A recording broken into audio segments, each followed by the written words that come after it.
नमस्कार किसान भाइयों, स्वागत है आप सभी का एक बार फिर से मालवा की खेती यूट्यूब चैनल पे। जैसा कि किसान साथियों, आपको सोशल मीडिया के माध्यम से पता चली हो चुका होगा कि बहुत क्षेत्रों में सोयाबीन की बोनी हो चुकी है। बहुत सारे क्षेत्रों में सोयाबीन की बोनी का कार्य चल रहा है और अभी भी बहुत सारा क्षेत्र ऐसा है जहाँ पर प्री मानसून भी नहीं बरसा है, यानी कि अभी तक उनकी बारिश नहीं हुई है, बोने लायक बारिश नहीं हुई है। तो किसान साथियों, मौसम ऐसा है कि इससे पता चल रहा है कि शायद 2 से 4 दिनों में हमारे क्षेत्र में भी बारिश हो जाए। जहाँ से मैं बात कर रहा हूँ किसान साथियों, मंदसौर ज़िले से, यहाँ पर भी अभी तक बोनी का कार्य नहीं हुआ है क्योंकि यहाँ पर पर्याप्त मात्रा में बारिश नहीं हुई है। किसान साथियों, जैसा कि आप जानते हैं कि सोयाबीन की पैदावार को प्रभावित करने वाले अनेक कारक हैं, जिसमें रोग, कीट और खरपतवार आते हैं।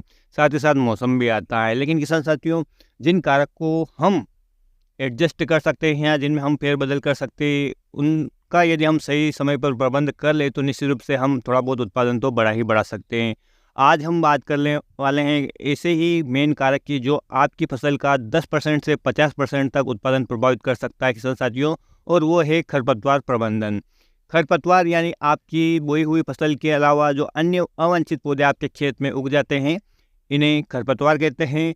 चाहे आप अपने क्षेत्र की भाषा में से चारा कहें, किसी भाषा में इसको खड़ बोलते हैं, और मालवी भाषा में बोले तो खड़े लोग इसको बोलते हैं। यानी कि वो पौधे जो आपकी मुख्य फसल को काफ़ी नुकसान पहुंचा सकते हैं, क्योंकि वो अवांछित पौधे होते हैं और आपकी फसल से प्रतिस्पर्धा करते हैं, आपके द्वारा दिए गए पोषक तत्वों को ग्रहण कर लेते हैं, और आपके जो फसल है उसको न तो सही मात्रा में हवा लगने देते हैं, ना ही प्रकाश लगने देते हैं। परिणाम स्वरूप आपकी फसल कमज़ोर हो जाती है, रोगों और कीटों का प्रकोप उसमें अधिक हो जाता है, क्योंकि बहुत सारे कीट है वो इन खरपतवारों पे आश्रय ले लेते हैं, जिसके कारण आपकी फसल को काफ़ी ज़्यादा नुकसान हो सकता है। फाइनल में किसान साथियों, आपका प्रोडक्शन, जैसा कि मैंने आपको बताया है कि 10 से 45% तक नुकसान हो सकता है। तो इन खरपतवारों को हमें नियंत्रण तो करना है, लेकिन समय पे नियंत्रण करना है किसान साथियों।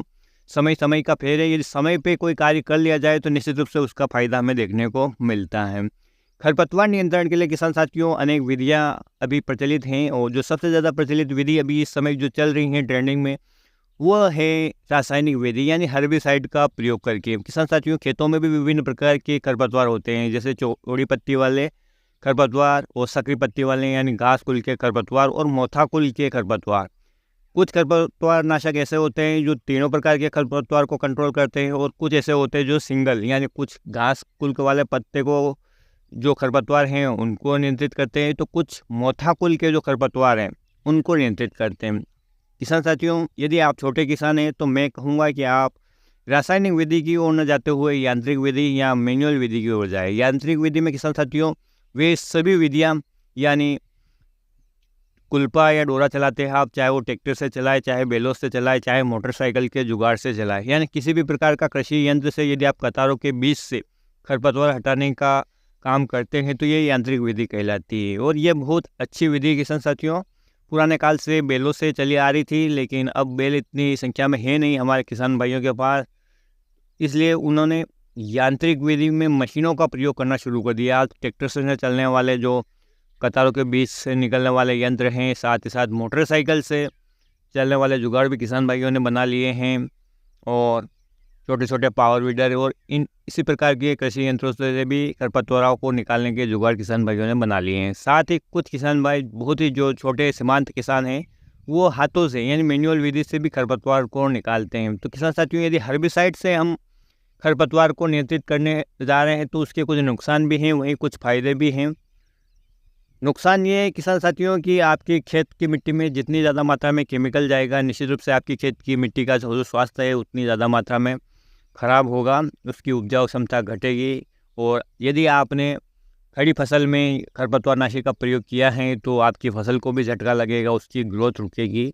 तो इस प्रकार के नुकसान आपको देखने को मिलते हैं। फ़ायदे ये है किसान साथियों कि यदि आपने देखा होगा कि अब अचानक से बारिश हो जाती है, यांत्रिक विधि से इतने प्रकार के खरपतवारों को नियंत्रित करना बहुत मुश्किल काम हो जाता है, क्योंकि खेत में बतर होना चाहिए, यानी कि जो कृषि यंत्र है वो चलना चाहिए, तभी आप यांत्रिक विधि से या मैनुअल विधि से खरपतवार का नियंत्रण कर सकते हैं। लेकिन जो रासायनिक विधि है इसमें केमिकल के प्रयोग किया जाता है, जिससे कि आपके जो अवांछित पौधे हैं जिनको आप सिलेक्टिव हर्बिसाइड के प्रयोग से आप उनको समाप्त कर सकते हैं। यानी अब सोयाबीन की फसल में खरपतवारनाशक का छिड़काव कर रहे हैं तो आपकी सोयाबीन की फसल बच जाएगी, और बाकी जो पौधे हैं वो समाप्त हो जाएगा। लेकिन सही समय पर इनका सही मात्रा में प्रयोग किया जाए तो ये बहुत ही कम नुकसानदायक होते हैं। लेकिन यदि छोटे किसान हैं तो आपसे मैं यही कहना चाहूँगा कि आपके पास थोड़ी ही ज़मीन है तो उसको आप ख़राब ना करें और आप यांत्रिक विधि से या मैनुअल विधि से खरपतवार का नियंत्रण करें। यांत्रिक विधि में आप चाहे आपके पास कोई यंत्र नहीं है तो आप किसी कृषि यंत्र वाले को किराए से अपने खेतों में चलवा लें किसान साथियों, और उनको मजदूरी दे दें, या आप भी उन कृषि यंत्रों के साथ जुड़ जाइए, उनके कार्य कीजिए, उनके कार्य में सहयोग कीजिए, तो आपको ना तो पैसा देना पड़ेगा और आपका काम भी हो जाएगा। और मैनुअल विधि में से आप किसान साथियों जो जब कतारों के बीच में खरपतवार रह जाते हैं उनको हाथ से हटा लीजिए। हमारे क्षेत्र की बात करूँ किसान साथियों, मंदसौर जिले के जिस क्षेत्र में मैं रहता हूँ, तो यहाँ आज भी 90% जो किसान भाई हैं वो हर्बिसाइड का प्रयोग नहीं करते हैं। वो आज भी यांत्रिक विधि से और मैनुअल विधि दोनों प्रकार की विधियाँ अपनाते हैं, चाहे कितने भी बड़े किसान हों, और इस प्रकार से खरपतवार को वो अपने खेतों से निकालते हैं। एक बार या 2 बार नहीं, वो अपनी पूरी फसल अवधि के दौरान अपने खेतों में घूमते रहते हैं, जहाँ भी खरपतवार का पौधा उन्हें मिले उखाड़ लेते हैं। यहाँ तक कि जब फसल की कटाई होती है, मैनुअल कटाई हमारे यहाँ अधिकतर क्षेत्र में होती है हाथों से, उस समय भी किसान भाई और जो उनकी गृहिणियाँ हैं वो उन बीज वाले खरपतवार को उखाड़ कर अपने झोली में या कट्टे में ले लेती है और फिर उनको इकट्ठा करके एक जगह पे सूखने के बाद जला देती हैं, ताकि खरपतवार का बीज कहीं फैले नहीं, खेत में बिखरे नहीं, और आगामी वर्ष के लिए खरपतवार की जो संख्या है वो बहुत ही कम हो जाती है। क्योंकि जब बीज बिखरता नहीं है तो निश्चित रूप से उसका अंकुरण नहीं होगा और फिर आपके खेत जो है खरपतवार मुक्त रहेंगे। तो यानी कि किसान पूरे सीजन के दौरान खरपतवार को मुक्त रखने के लिए अपने खेत में घूमता रहता है, अपना कृषि कार्य करता रहता है।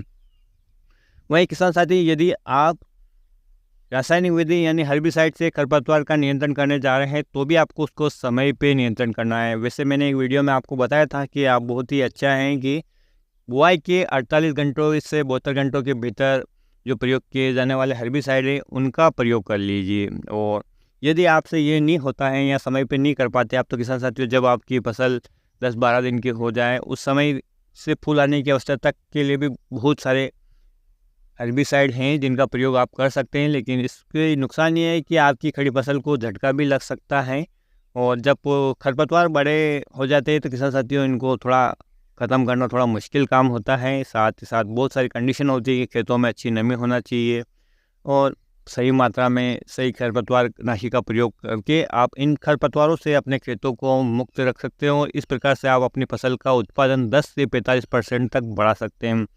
किसान साथियों, मैंने तो कभी खरपतवार नाशी का प्रयोग किया नहीं है और शायद ही ना करूँगा, क्योंकि हम यांत्रिक विधि और मैनुअल विधि दोनों प्रकार से खरपतवार का कंट्रोल करते हैं। थोड़ी बहुत ज़मीन है अपने पास, उसी का हम इस प्रकार से अपने कृषि कार्य में व्यस्त रहते हैं और इस प्रकार से खरपतवार मुक्त रख के हम अपनी फसल को और अपने खेतों को खरपतवार से मुक्त रखते हैं। आप किस प्रकार की विधि अपनाते हैं और आपको उसका कितना रिजल्ट मिलता है, आप कमेंट में मेंशन कर सकते हैं ताकि अन्य किसान भाइयों का मार्गदर्शन होता रहे।